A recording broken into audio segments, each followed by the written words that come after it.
Dear Americans, if you're waving a Ukrainian flag or putting a Ukrainian flag in your bio, I want to ask you, what exactly are you supporting? Are you supporting a war that the US and Europe sparked by constantly expanding NATO closer to Russian borders since 1994? Are you supporting a war that was sparked by the US helping to overthrow a democratically elected Ukrainian president in 2014 because he was pro-Russian?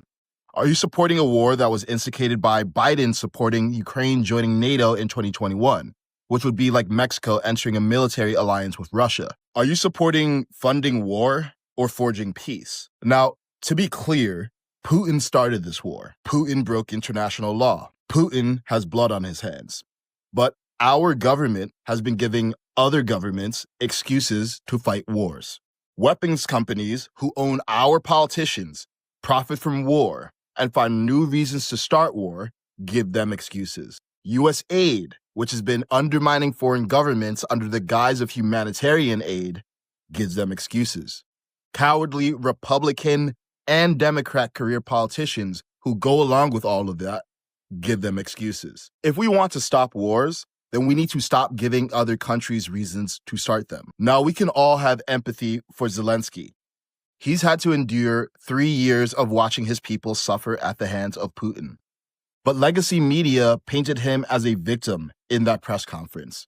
They ignored how Zelensky behaved for the first 39 minutes of a 50-minute press conference. They ignored that Zelensky kept calling Putin a killer and a terrorist while our president was trying to make peace. They ignored that Zelensky said Russia should pay for everything while our president was trying to make a deal. They ignore that Zelensky threatened Americans that Putin will attack America while we're trying to stop the attacks on Ukraine. They ignore that Zelensky is fighting a war with money that isn't his while our president is fighting for peace. Stop buying this.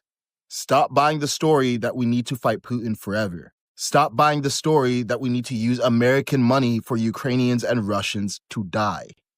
Stop buying the story that Trump talking to Putin to create peace is somehow wrong. Stop and ask yourself, what exactly are you supporting? Are you supporting peace for the Ukrainian people, or are you supporting governments who get in the way of peace?